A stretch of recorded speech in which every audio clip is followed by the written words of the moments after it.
Pada kesempatan siang ini, saya mohon izin diamanai untuk membersamai panjenengan semuanya. Baik, saudara sekalian, mohon izin untuk materi hari ini adalah diferensiasi konten dan proses. Ini materi yang disampaikan ke kami, ke saya. Nanti isinya variasi isi kegiatan dan proses penilaian dalam pelaksanaan BPI. Saya satu di pendidikan fisika UNES, saya lebih banyak melihat rangkaian resistor ketimbang gambar bahasa Arab ya, walaupun nanti di BPI ini ada Rusmul Bayan ya.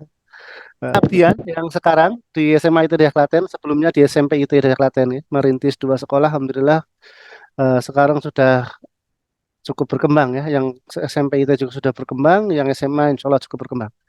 Aktivitas yang terkait BPI yaitu menjadi ketua bidang BPI JCT Jateng, juga menjadi Dewan Pembina JCT Kabupaten Klaten. Eh, ap- saya terdidik dengan tema diferensiasi pembelajaran karena itu panganan saya ya, si pengajar praktek dan fasilitator pendidikan guru penggerak. Maka saya agak sedikit, wah ini kayaknya butuh dikoreksi dikit nih konsepnya, tapi nggak apa-apa ya. Nanti kita sesuaikan. Saya yang manut konsep dasar awalnya ya. Nanti kita akan bahas sedikit terkait korelasinya dengan BPI. Baik, Ustaz-Ustaz sekalian, boleh di chat, boleh. Iya. Ustaz-Ustaz, mengapa dinosaurus punah, Ustaz-Ustaz? Monggo, silakan bisa tulis di chat, boleh ngendikan, boleh bicara di forum ini. Monggo, silakan, langsung Saya aja. Ustaz Monggo, monggo, Ustazah. Oh bin ya, Savitri. UNES dari Ustaz. anu nggih, Tarik bin Ziyad ya. Iya, Iya, monggo Ustazah. Kenapa dinosaurus punah, Ustazah? nggak survive Ustaz. Nggak survive. Oke, Mbak Ustazah Iya. Iin, terima kasih. Dan kenapa dinosaurus punah? Saya lihat chatnya dulu ya. Karena kan kena hantaman asteroid. Oke. Karena hantaman asteroid eh, tidak bisa beradaptasi dengan lingkungan. Oke. Tidak mampu beradaptasi dengan lingkungan. Oke. Oke, rata-rata terkait adaptasi lingkungan. Teman-teman sekalian, asatidz sekalian, para ustadz sekalian, ada hal besar ya yang perlu kita garis bawahi tentang ini semua. Mengapa dinosaurus punah? Gitu. Ini pertanyaan besar. Kalau jawaban ilmiahnya bisa banyak hal, tapi jawaban kita sebagai seorang BPI ya, pengelola BPI, jawabannya adalah dinosaurus punah. Walaupun latar belakangnya apapun, dinosaurus itu punah karena dia gagal melakukan kaderisasi. Apapun itu ya. Seandainya dia eh, bisa melakukan kaderisasi ya, dengan adaptasi lingkungan, dengan berpindah di tempat yang tidak kena meteoroid, ya, pasti bisa.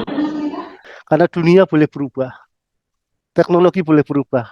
Tapi kalau kita gagal melakukan kaderisasi, anak-anak kita sudah tidak ada lagi yang meneruskan kita. Gambar 2009 dengan 2020. Ada yang bisa membantu bicara tentang dua gambar ini? Monggo Ustadz Heru.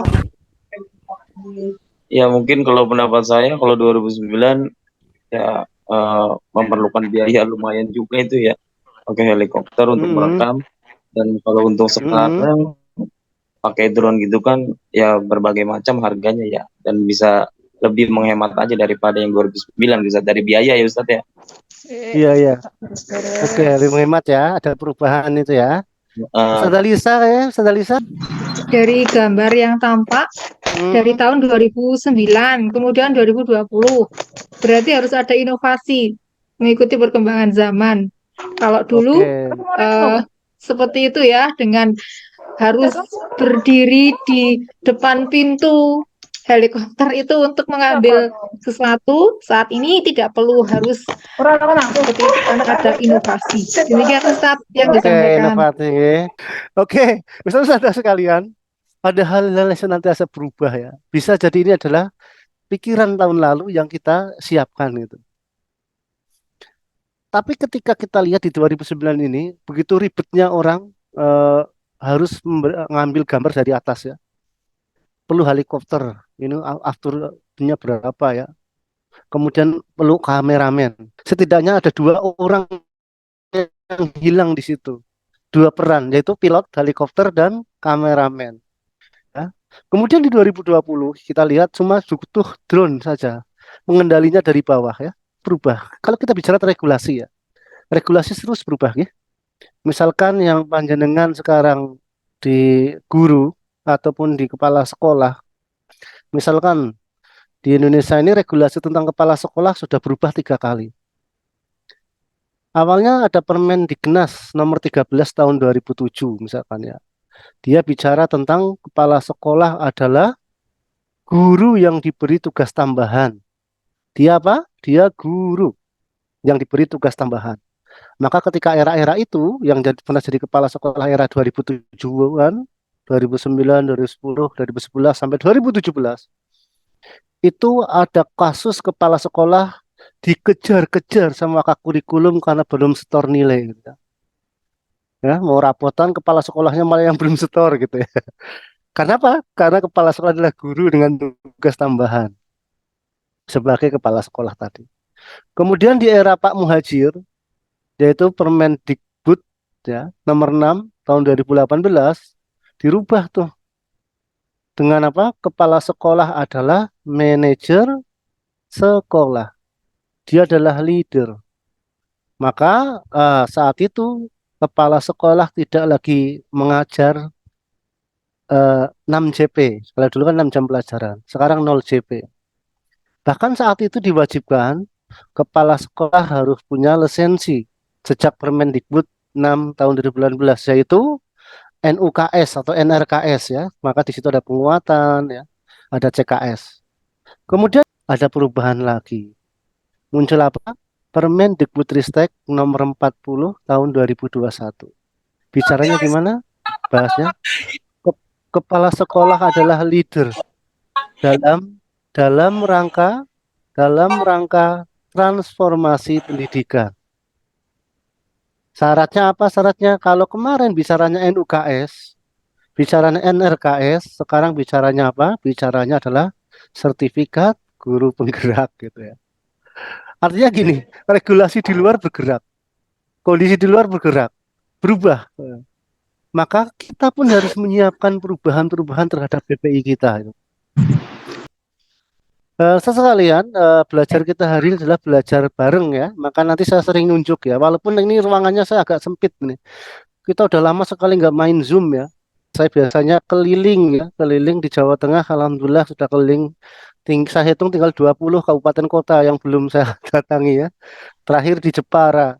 Untuk menjelaskan BPI kita harus produktif begini-begini. Alhamdulillah Jawa Tengah itu termasuk insya Allah yang kemudian kolaboratif, saling mengisi seperti tadi ya, saling melengkapi terkait dengan tadi pendapat-pendapat. Kemudian reflektif, kita mengaca pada apa yang berjalan, mengevaluasi apa yang kemarin, apa yang sudah berjalan seperti apa sih. Kemudian POD, POD itu pembelajaran orang dewasa. Pembelajaran orang dewasa itu tidak menerima satu arah, tetapi peserta membangun pemahamannya sendiri, ya, bukan sebagaimana kita mengajari anak kecil ya. Saya paham betul di antara panjenengan ini posisinya lebih layak sebagai narasumber, tapi karena amanah saja, saya diamanahi aja di layar yang paling depan. Baik, sekalian, saya ingin sedikit merefleksikan tentang sebuah kisah runtuhnya Granada di tahun 1492 ya. Kita pahami betul bahwa dulu Islam berjaya di Cordova ya, di di Spanyol, di Andalusia. Semua kerajaan itu tinggal namanya. Salah satu yang tinggal tersisa namanya Kerajaan Granada. Granada ini sampai hari ini pun masih ada namanya ya. Ada salah satu klub sepak bola juga yang mengambil nama Granada ya.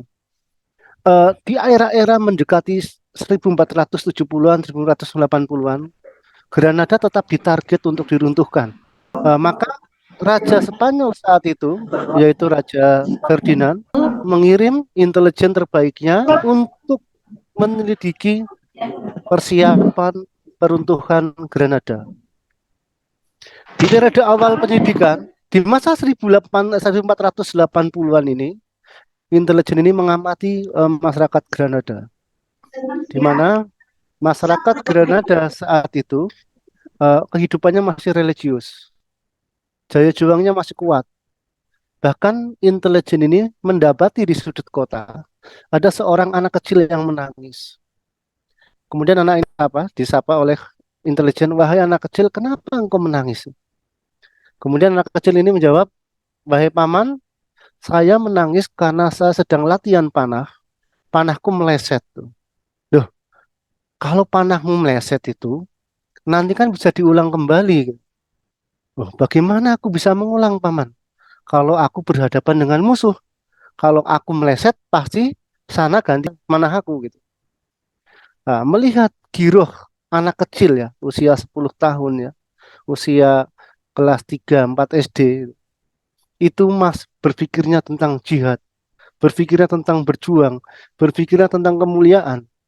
Maka intelijen ini kembali ke Raja Ferdinand dengan mengatakan dan melihat fenomena umum bahwa penduduk masyarakat Granada masih cukup kuat dalam religius, maka disebutkan sepertinya ini saat belum tepat untuk menerang Granada. Maka intelijen yang sama dikirim lagi 10 tahun berikutnya. Mengamati lagi kota Granada sudah berubah, ya. Sudah berubah, kehidupannya lebih hedon.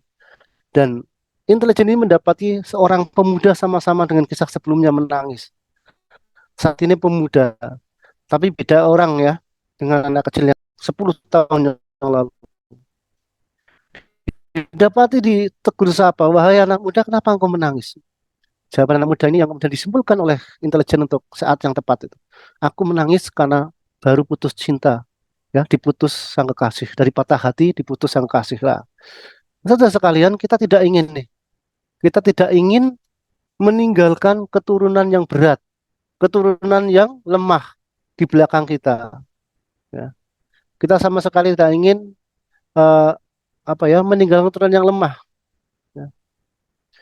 Kita bicara tentang Indonesia Emas 2045, gitu. Tetapi realita kehidupannya luar biasa sekarang ya. Anak-anak kita yang kita lingkupi dengan kehidupan-kehidupan yang penuh dengan karakter, kehidupan-kehidupan dengan Al-Quran saja masih ya, mohon maaf, masih eh, terkontaminasi pengaruh-pengaruh yang tidak baik, apalagi yang di luar sana. Maka gini, kalau kita tidak mau, eh, kita takut sekiranya ada generasi-generasi akan meninggalkan generasi yang lemah di belakang kita, maka kita butuh berbuat yang lebih dalam ya, yang lebih kuat, yang lebih effortnya lebih luar biasa. Salah satunya adalah dengan pengelolaan BPI kita ini. Maka saudara sekalian, kita inginkan bahwa sepertinya pekerjaan kita itu pekerjaan yang kalau dibandingkan dengan kenyataannya kayak sedikit, tapi kita yakin bahwa ada butterfly effect. Kita yakin kupu-kupu yang mengepaskan sayap kalau sendiri tidak berefek, tapi kalau mereka berjamaah bisa jadi mereka akan menghasilkan dari sayapnya itu, dari kepakan sayapnya itu bisa menghasilkan badai yang amat dahsyat. Di kami ya, di Jateng ini kami menguatkan tiga sisi ini. Kalau program BPI masing-masing jenjang di SD ya, di SD kita akan menguatkan akidah akhlak. Maka larinya ke adab dan pembiasaan. Kemudian di SMP larinya ke sahsiah Islamiyah, kepribadian dasar dalam berislam. Kemudian di SMA naik sedikit lagi yaitu menjadi sahsiah daiyah, kepribadian mendasar sebagai seorang dai, seorang penyeru. Kalau di pertama kita latihan, di SD itu latihan untuk menjadi orang-orang yang beradab dengan akidah dan akhlak yang kuat. Kemudian di SMP semakin dikuatkan, ya, semakin dikuatkan dengan selesai dengan dirinya dalam berislam. Ya. Kalau mereka cara wudhu yang benar gimana sudah selesai, sudah praktek, gitu. Uh, Semangat sholat duha sudah praktek, gitu ya. Yang di SMA mereka sudah belajar tentang menyeru, belajar tentang manfaat posisi mereka di tengah-tengah masyarakat, di tengah-tengah umat. Baik, kesatu sekalian, nah ini kenapa BPI itu ada? Bukannya di JSCT ini sudah Islam semua kan? Sudah terpadu semua. Karena ada gap antara ekspektasi dakwah pendidikan dengan kurikulum teknis sekolah. Mau nggak mau, kita tidak memungkiri sekolah-sekolah walaupun sekolah kita sendiri masih tetap disibukkan dengan urusan-urusan kognisi, masih disibukkan urusan-urusan akademik, masih disibukkan urusan-urusan lomba dan lain-lain. Di mana di mana ya ekspektasi kita terhadap gambaran dakwah pendidikan sesungguhnya itu kadang jauh gitu, nggak nyambung gitu. Maka kita butuh nih penyambung yang namanya BPI. Maka inilah sebagai penyambung, penguat. Bagi yang sudah berjalan, dikuatkan. Bagi yang belum berjalan, BPI inilah sebagai terminal untuk menguatkan kembali. Sebagaimana gambar dua hal ini. Ini satunya dua, terminal dua, satunya tiga. Ini butuh penyambung yang sesuai. Eh, Asatidz sekalian, satu-satu sekalian, berikutnya juga kayak kita mereview kembali tentang sebelum kita ke buku ya, urgensi program BPI kita di sekolah. Karena ini kewajiban saya untuk mengingatkan jika ada jadwal BPI, kemudian di situ ada jadwal yang lain, misalkan ada acara lain, BPI sering kalah. Padahal BPI adalah orientasi besar dari seluruh kegiatan sekolah. Berikutnya BPI adalah kekhasan yang paling khas. Jika dia mengaku anggota JSIT, maka dicek bagaimana keperbiakan unit sekolah, baik dari pendanaannya dan lain-lain, dilihatlah. Adakah di Arkas, nah sekarang namanya Arkasnya atau RKAS itu, di situ ada yang menyentuh BPI atau apapun, ada yang biasanya mengkamuflase menjadi pembinaan karakter akhlak mulia. Silahkan, karena itu bisa diterima di Arkas misalkan. Ada nggak anggaran itu? Jangan-jangan BPI hanya dilakukan sebagai kegiatan non formal gitu ya, yang anggarannya juga tidak ada itu. Oke ya. Kemudian BPI adalah wujud eksistensi dari peran lembaga pendidikan basis dakwah Islam. Jadi salah satu eksistensi lembaga Islam itu bagaimana melahirkan para generasi-generasi penerus. Dan BPI merupakan wadah pemberdayaan peserta didik seluas-luasnya ya. Ini akan terasa kalau sudah di SMA ya. Wadah pemberdayaan peserta didik. Baik, kasih sekalian, kita masih pakai acuan SKL yang 7 ini ya. Sekarang sudah berubah menjadi 6. Tapi khusus BPI kita masih pakai ini, apalagi kalau buku ini ya. Buku yang kita pakai masih mengacu pada SKL lama di standar mutu 4.0. Berikutnya, saudara sekalian, kita akan menguatkan tentang sense of BPI kita. Yang pertama adalah pemahaman pengelola. Ya, ini yang penting ya. Ada pengelola yang pemahamannya tidak utuh terhadap BPI. Dia dianggap sebagai ekstra teknis, sebagaimana kita ekstra olimpiade, kita ekstra karate, dan lain-lain. Padahal kita bicara tadi ini adalah salah satu eksistensi dakwah kita, dakwah pendidikan. Ini adalah bagian dari tadi apa? Kekhasan yang paling khas, termasuk pengelola di atasnya kita ya, yayasan gitu ya. Goh, ini kok ada muncul pembinaan BPI sekian juta tuh. Padahal ketika yang muncul karate tidak protes gitu. Oke ya. Berikutnya sistematis. Yang kita inginkan pembinaan kita itu sistematis. Termasuk buku, pegangannya, kemudian pengelolaannya, timnya gitu ya. Ada nggak sih tim di sekolah itu yang benar-benar konsen ke BPI gitu? Maka apalagi yang jenjang SMP SMA sudah saatnya pasti punya biro BPI di sekolah.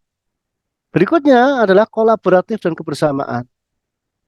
BPI ini bukan programnya sekolah satu atau unit sekolah yang lainnya, bukan.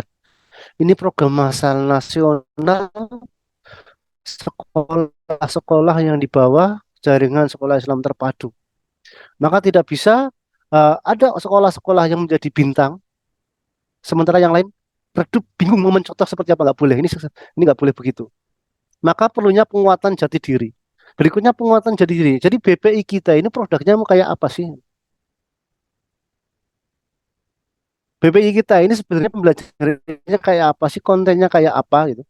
Ini Jadi hal yang harus kita kuatkan, teman-teman ya. Maka Bapak Ustadz sekalian, sebelum kita mulai ya, pengelolaan BPI kita itu tidak boleh ada yang melesat, ada yang meleset. Ya. Maka ketika kami di ICT di Jateng ini, jadi BPI, mengelola BPI, prinsip pertama saya adalah tidak boleh ada sekolah yang melesat sendirian, dan tidak boleh ada sekolah yang bingung mau ngapain. Maka prinsip kami lah gerak bareng tambah gayeng. Tidak boleh ada matahari di timur, sementara yang barat gelap semua, nggak mudeng. Gitu ya, ini sebagai cerita. Maka di Jateng ini kita melakukan gerakan bareng tambah gayeng. Alhamdulillah, tahun kemarin 15 SMA menghasilkan produk. Targetnya tahun ini nambah menjadi 17 SMA. Ya, insya Allah ya, mohon doanya. Berikut, nah hari ini ada dua buku yang berkaitan dengan teknis pembelajaran BPI. Saya hanya diamanahi ikut nulis gitu, nulis pun bulat-bulat ya. Salah satu yang saya tulis di sebenarnya seri 2B ya. Tapi ini kita dicontohkan, saya dikirim Ustaz Rosid kemarin yang seri 2A. Ya. 2A ini berarti SMA ya. Karena lanjut ya, tingkat lanjut berarti SMA, tingkat dasar itu SMP, tingkat dini ya, Ustaz ya. Ya, Dini gini. nggih? Gini. SD. Jadi alangkah lebih baiknya jika kita punya buku yang dari siswa. Buku siswa ini harusnya berwarna, tapi saya punyanya yang nggak berwarna ini covernya. Karena ini halaman halaman kedua ya, cover halaman dalam ini ya, cover dalam. Nah, dilengkapi dengan buku dari buku pembina gitu ya.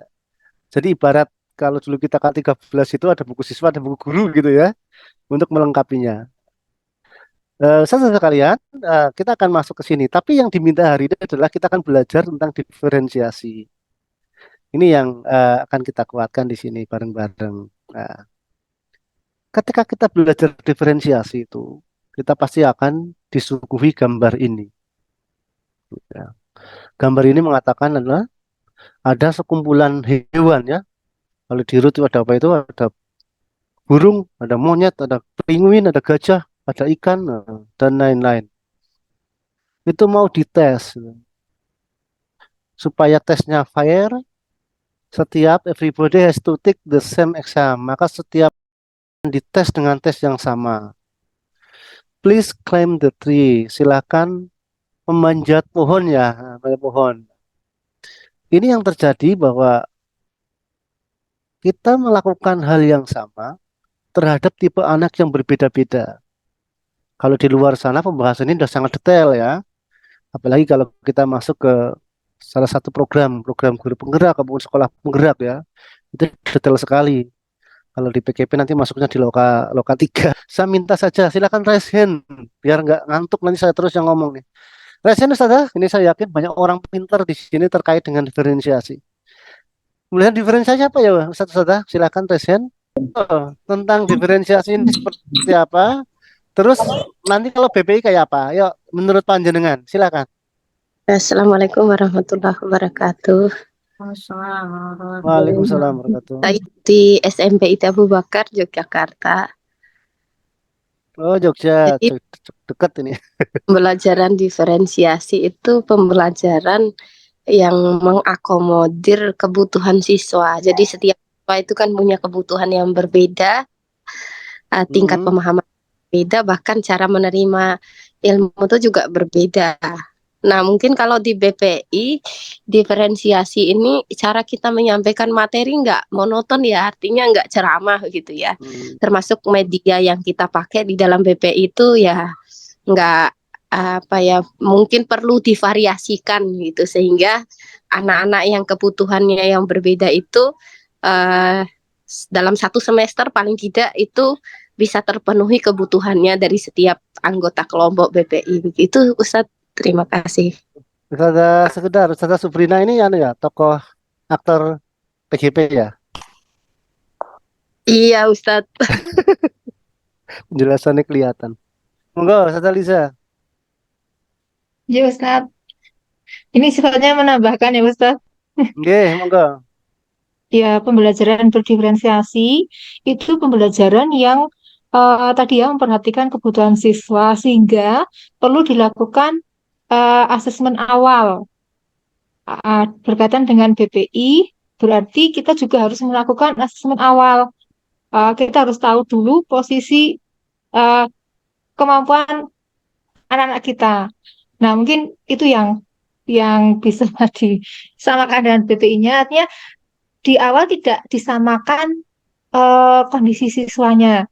Nah, nantinya dalam prosesnya juga berdiferensiasi juga sehingga siswa itu tidak sama kompetensinya. Artinya di BPI pun juga nanti ada yang kemampuannya lebih, mungkin ada yang latar belakang keluarganya dari orang yang sudah paham, sehingga kemampuan BPI-nya lebih daripada teman-teman yang baru masuk ke SMP, sehingga nantinya dalam BPI itu tidak dibuat kelompok yang sama, tapi divariasikan baik itu kemampuan siswanya maupun dalam proses-proses BPI-nya. Demikian Ustadz.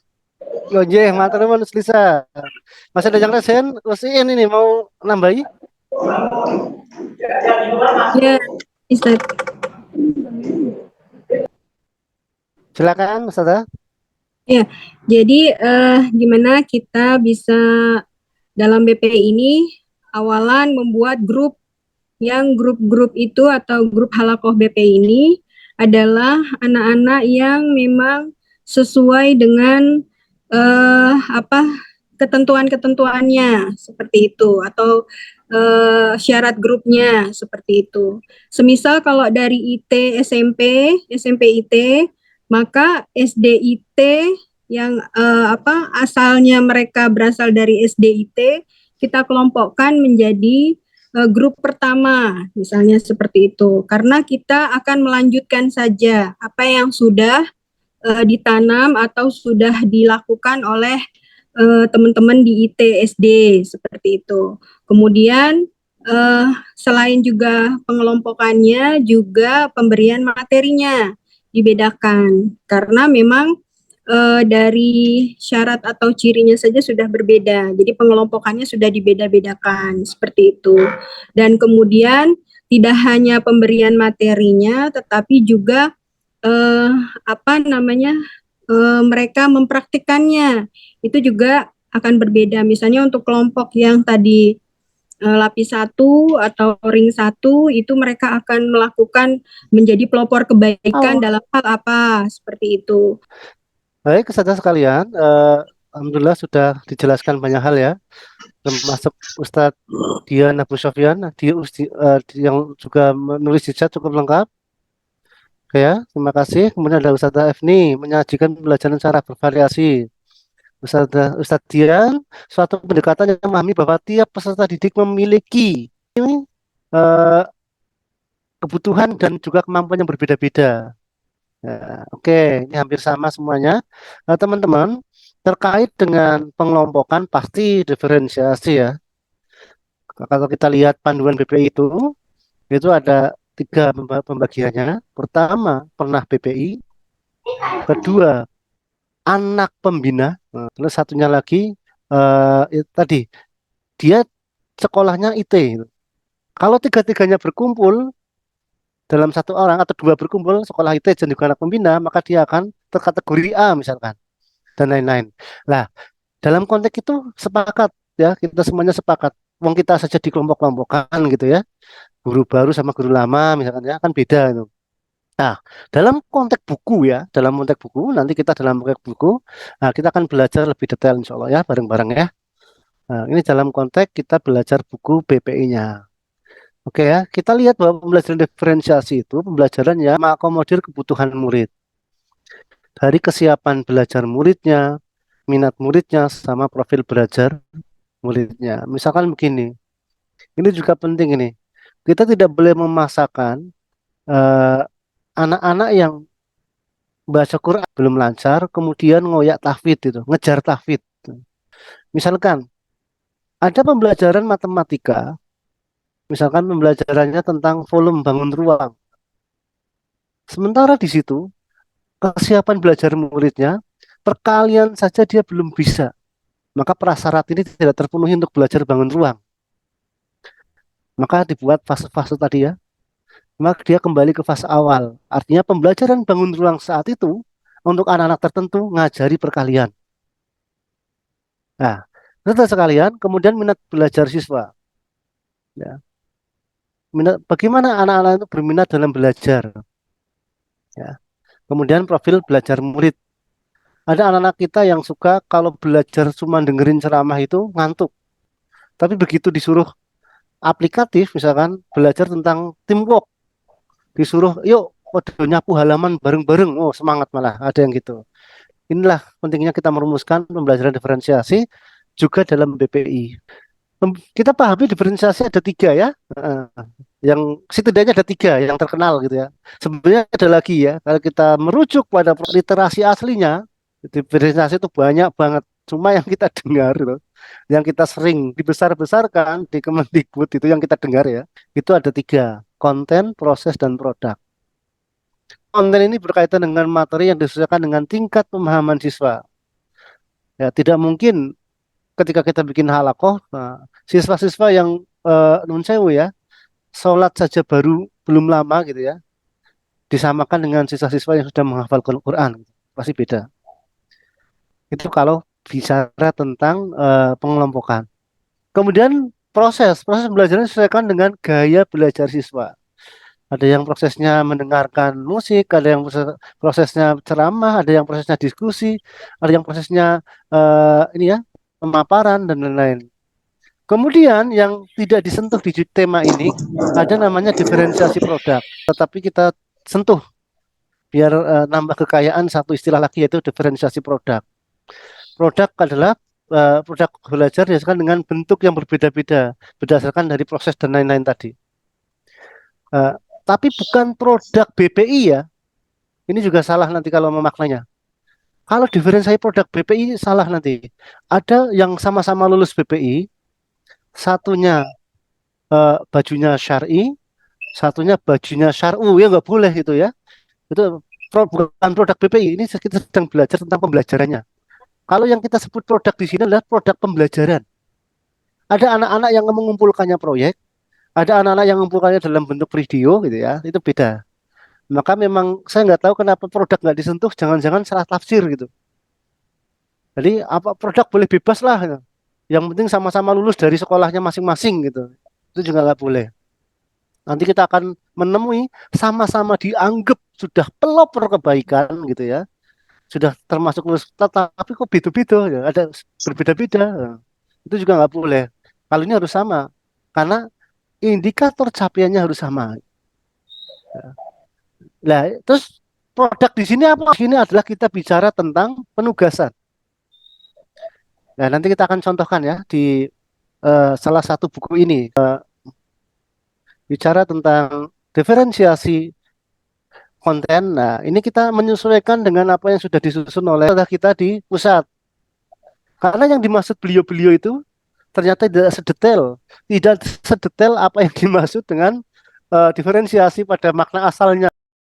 Diferensiasi konten itu sesungguhnya yang dimaksud oleh beliau-beliau adalah variasi isi kegiatan pembelajaran yang dicocokkan dengan minat anak-anak, misalkan. Tidak selamanya harus ceramah, misalkan. Ya, perlu adanya sharing, diskusi gitu. Apalagi anak-anak besar menggunakannya pembelajaran orang dewasa. Ya. Bisa silaturahmi dan kunjungan. Kemudian kemah, mabit, rihlah, dan lain-lain. Ini yang dimaksud oleh beliau-beliau terkait dengan diferensiasi konten ternyata. Ya, yang yaitu isi, sama-sama isi, tapi di sini isi kegiatan pembelajaran. Walaupun mungkin ada yang pahamannya detail banget bahwa konten adalah isi materi yang berbeda-beda gitu. Gak apa-apa. Berikutnya proses. Proses yang dimaksud di sini dalam oleh beliau-beliau yang sudah mengkonsep adalah proses penilaian. Ada penilaian kognisi yang berbasis tes, ada penilaian wawancara, ada penilaian unjuk kerja, penilaian lain-lain lah, termasuk penilaian 360 derajat dari temannya. Ya, misal begini, untuk memahami pemahaman anak apa ya tentang hadis tertentu gitu ya, kita ngetesnya dengan kognisi. Tetapi untuk memahami pemahaman mendalam dan aplikasinya, kita bisa sharing untuk melihat prakteknya mereka, ya. Kita bisa melakukan unjuk kerja. Misal begini, sholat tepat waktu. Nah, nanti kalau sholat tepat waktu itu nanti kognisinya mungkin adalah dalil-dalil tentang keutamaan sholat di awal waktu gitu. Kita afeksinya bisa kita cek lewat wawancara sejauh mana tuh anak-anak ini memahami betul tentang sholat tepat waktu. Tapi tidak selesai di situ. Kalau kita ngetes sholat tepat waktu hanya dengan kognisi, dengan tes, dengan wawancara, itu belum dapat aslinya. Substansinya belum dapat karena sholat tepat waktu adalah dia benar-benar menunggu waktu sholat. Dia datang awal ketika adzan berkumandang. Gimana cara menilainya? Yuk kita bisa lihat kalau di sekolah. Kalau penilaian untuk kelas 12 bukan hanya di sekolah, kita datang sembunyi-sembunyi di masjid terdekat mereka. Kalau yang full day. Kalau yang boarding mah gampang banget ya, yang pondok. Tinggal ditungguin aja kayak apa. Itu baru penilaian sholat tepat waktu. Jangan sampai dia hanya mengenal hadisnya, kemudian oke wawancaranya kita mengatakan anak ini sudah sholat tepat waktu. Nah, nah ini maka butuh ya proses penilaian yang variatif disesuaikan dengan kebutuhan pengukurannya. Ini yang disebut diferensiasi proses yang dimaksud oleh Ustadz kita di pusat ya, Ustadz Roshid. Ya, kita menyesuaikan beliau. Kemudian saya tambahi satu yang belum dibahas ya, yaitu produk penugasan atau diferensiasi produk. Misalkan anak-anak ini nyentang amal yaumi, gitu. Kemudian amal yaumiyahnya disetor ke kita, itu namanya laporan individu. Tetapi ketika anak-anak halakoh kita ditunjuk untuk silakan silaturahmi kepada beliau, salah satu ustadz kita misalkan, maka laporannya laporan kelompok. Kalau silakan bikin kampanye kebaikan dalam bentuk real, dalam bentuk video pendek, maka namanya proyek atau video, tagihan video. Nah, ini produk penugasannya beda-beda. Jadi tidak selamanya kita berpaku pada tes kognisi. Jadi mungkin kompetensi kognitifnya dapat, tapi substansinya nggak dapat. Indikator capaian itu kan bentuknya kalimat, maka perlu diterjemahkan ke dalam proses eksekusinya. Misalkan terbiasa dengan silaturahim, kan tidak banyak melulu hadis tentang silaturahim, ya. Ayat-ayat silaturahim. Silaturahim adalah. Tapi bagaimana kita melihat bagaimana anak-anak ini diterima di tengah-tengah temannya. Kalau yang pondok ya, seneng ngobrol dengan teman yang beda kamar gitu. Kalau di kita bisa dicek dengan bukan hanya penugasan silaturahim, tapi bagaimana dia sehari-harinya. Nah, maka apalagi kita sekarang ini dalam zaman yang seperti ini, penilaian-penilaian ini harus benar-benar secara substansial. Nah, ini clear ya, oke ya. Jadi sampai gini, bukan hanya konten dan proses, bahkan kita bisa melakukan diferensiasi produk ya. Ini akan dibuat asik juga nih. Nanti karena buku ini akan terus berkembang, di edisi berikutnya kita akan menggunakan semua kita akan perkuat ya. Dan buku ini hanya sebagai stimulan ya. Tetapi para pembina bisa menerjemahkan ke dalam bentuk kegiatannya, bentuk penilaiannya, dan bentuk penugasannya. Nah, ini teori saya nggak perlu menjelaskan detail ya. Ini kalau panjenengan sudah dapat, apalagi yang BPI-nya mulai tahun 2000-an ini, ini dapat ini ya.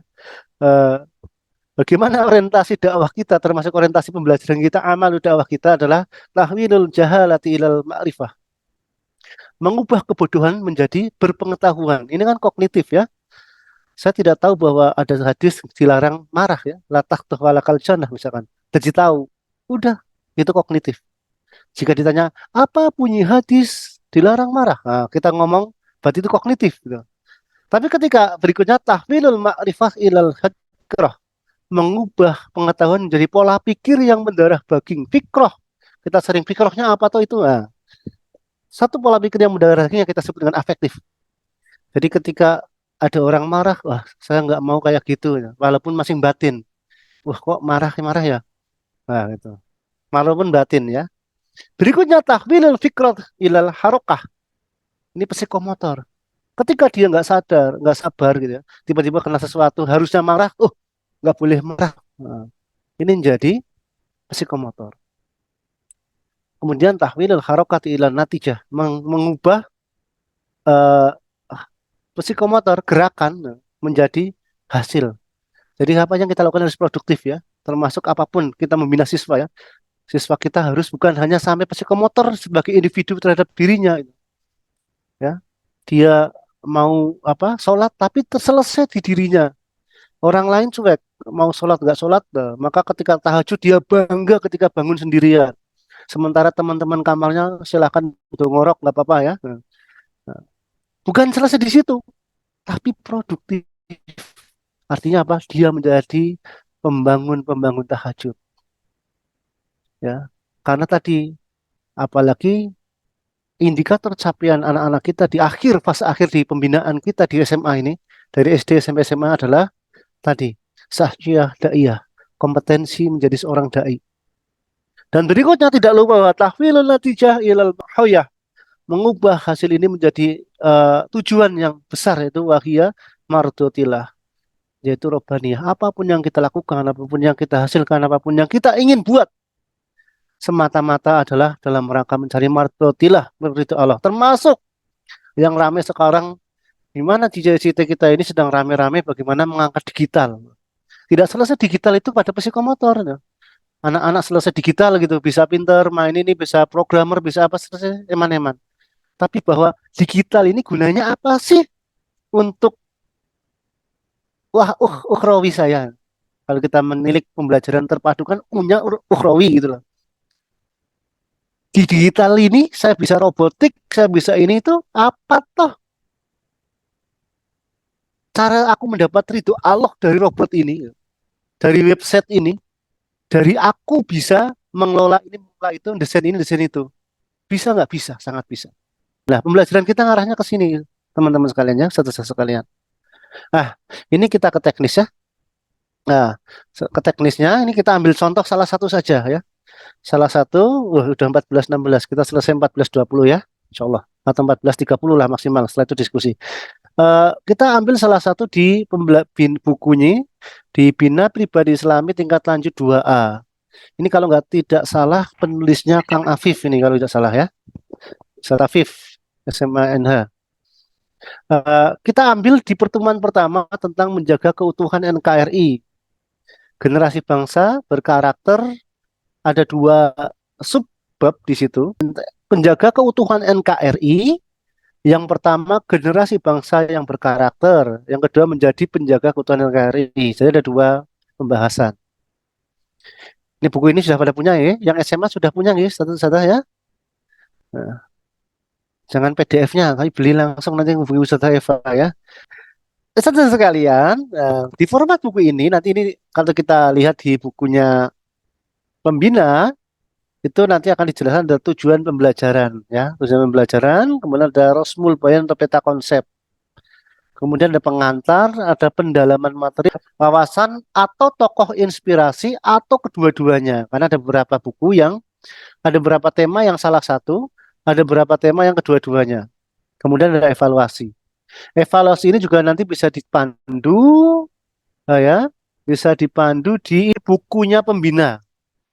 Ya, kalau kita mampir ke buku pembina di bab itu, nanti ada evaluasi lebih detail dari bukunya siswa. Gitu.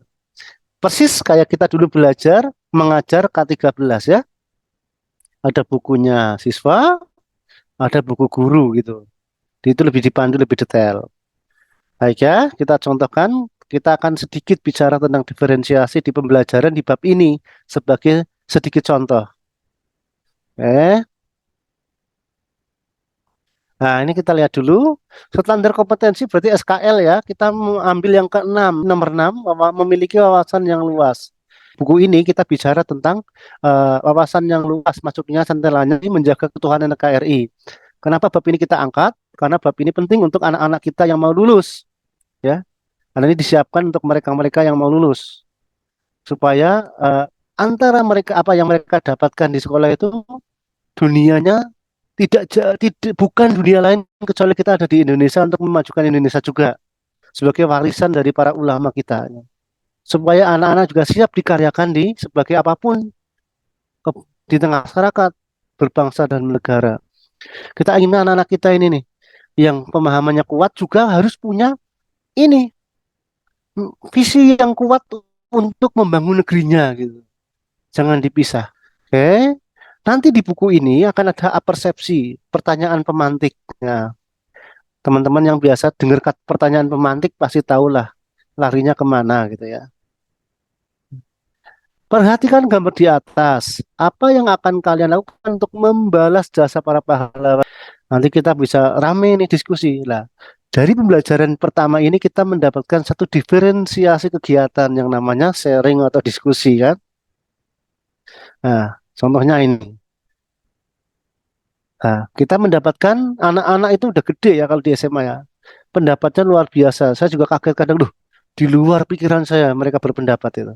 Berikutnya di setelahnya ini, kemudian ada peta konsep atau Rosberbayan. Nah, ini yang buat siapa? Ini ada tim khusus ya. Nah, saya udah bilang tadi ya, saya lebih banyak lihat rangkaian resistor ketimbang bahasa Arab gitu. Nah, Arab saya Arab Paten Gendah, tapi ada tim-tim kita yang menerjemahkan tulisan-tulisan menjadi begini. Di tim JCT Publishing sudah ada orang-orang hebat di situ ya. Kita pengen kan ini ya nostalgia. Dari dulu ketika kita itu panah-panah gini benar-benar nancep sampai hati ya. Maka BPI pengen tuh loh. Pengen manfaat panah ini masih tetap jalan gitu. Ya sederhana nostalgia lah. Pembinanya juga nostalgia gitu. Lanjut. Nah, nanti ada pengantar, di situ kita bisa diskusi apa, ada kisah, ada apalah di semua materi biasanya ada pengantar yang begini. Kemudian ada pendalaman materi lah, di sinilah kalau jenengan nggak mau dengar apa nanti dijelaskan di sini gitu ya. Ya. Oh ini maksudnya kayak mau apa tuh yo. Ya di sini syukur-syukur kita baca dulu ya. Nah, sebagai pembina ya harus membaca SEO karepe iki toh ya. Nah, ternyata di sini ada pendalaman materinya. Kemudian ketambahan wawasan atau tokoh tadi. Kemudian nanti ada evaluasi. Ya, ada evaluasi di situ, ada penilaian berbasis tes. Oke, lanjut, saudara sekalian. Berikutnya ya. Nah, ada ini unjuk kerja nih. Setelah mengerjakan latihan soal, buatlah kelompok yang terdiri dari 20 orang, berarti dua halakoh ini ya, dua grup ya. Kemudian lakukan kerja bakti atau gotong royong membersihkan lingkungan masyarakat sekitar sekolah. Ini proyek berbasis proyek unjuk kerja. Nah, ini unjuk kerja ya, teman-teman. Apalagi SMA nih, SMA kayak gini udah bisa lah bikin kegiatan proyek-proyek. Misalkan besok Ramadan ada bagi takjil dan lain udah sangat bisa. SMP juga bisa ya. Yang penting ada pendampingnya. Ada unjuk kerja. Nah, kemudian ini kalau kita buka di buku pembinanya ada tambahan. Nah, di buku kesiswanya sudah ada. Di buku pembina ada tambahan namanya proyek ini. Bedanya adalah sini kampanye, rencana kampanye membuat di media sosial. Ada tambahan. Kalau yang ini adalah proyek kampanye kebaikan melalui medsos. Nah, nanti dilihatnya gimana tagihannya kita bisa sedikit screenshotnya atau kita sendiri yang ikut komen di medsosnya. Begitu ya. Kalau anak-anak ini gimana saat kalau anak-anak pondok yang bisa disiasati, anak-anak pondok juga bisa lewat nanti uploadannya ke website kita atau ke medsosnya sekolah lah. Tapi produknya dari mereka. Sangat-sangat mungkin. Maka saudara sekalian di penghujung ini jam ini kita bisa nih bareng-bareng memvariasikan ini. Untuk materi ini memiliki wawasan yang luas berkaitan dengan menjaga keutuhan RI, kita bisa melakukan kegiatan variasi pembelajaran. Di buku tadi hanya bisa dilihat dua. Bisa nggak dikembangkan oleh pembina? Sangat-sangat bisa. Penilaiannya apakah tadi ada kognisi, ada tes, kemudian ada unjuk kerja, bisakah yang lain? Bisa. Begitu juga dengan produk ya, bisa. Semuanya sangat bisa. Apalagi sekalian ini bisa berlaku dari SD, SMP, SMA sesuai dengan kemampuan anak-anaknya ya. Kalau anak SD ya jangan disuruh silakan editing video ya, dengan menggunakan misalkan Wondershare 9.0 ya nggak iso anak SD gituin ya. Disesuaikan dengan kemampuan anak-anaknya. Ya kalau SD kan sekedar piket nyapu kelas atau nyapu apa, oh ini masjidnya lantainya kotor. Nah, Anak SD bisa nggak? Bisa, sangat bisa. Nah, mau saudara kalian, ini kita bisa melakukan variasi-variasi, diferensiasi ya di sini. Apalagi diferensiasi banyak ya. Ustadz, kita tuh senengannya nyoto Ustadz. Anak-anak sih kalau halakoh pikirannya nyoto bareng kita itu diferensiasi. Bisa masuk diferensiasi ya. Asalkan jenengan bisa tujuannya bisa dapat. Dengan tujuannya cuma kenyang ya nanti nggak dapat ya. Pokoknya tujuan yang ada di sini bisa dapat lah itu. Sambil nyoto, saya juga biasa kadang renang ya, sangat bisa. Ini bagian dari bagaimana kita menanamkan anak kita supaya lebih memahami hal-hal yang perlu kita sampaikan kepada mereka. Begitu saudara sekalian, saya kira nanti panjenengan semua bisa menambahkan ini sendiri-sendiri ya. Saya serahkan ke Ustazah Eva. Jika ada sharing bareng-bareng. Begitu saudara-saudara, mohon maaf atas kekhilafan dan kesalahan kalau ada kekurangannya dari kebodohan saya pribadi ya. Mohon izin, saya akhiri share screen-nya. Ya, terima kasih. Assalamualaikum warahmatullahi wabarakatuh. Waalaikumsalam warahmatullahi wabarakatuh. Ya, jazakumullah khair, Sis Pambudi ya atas pemaparannya yang luar biasa terkait dengan diferensiasi PPI ya.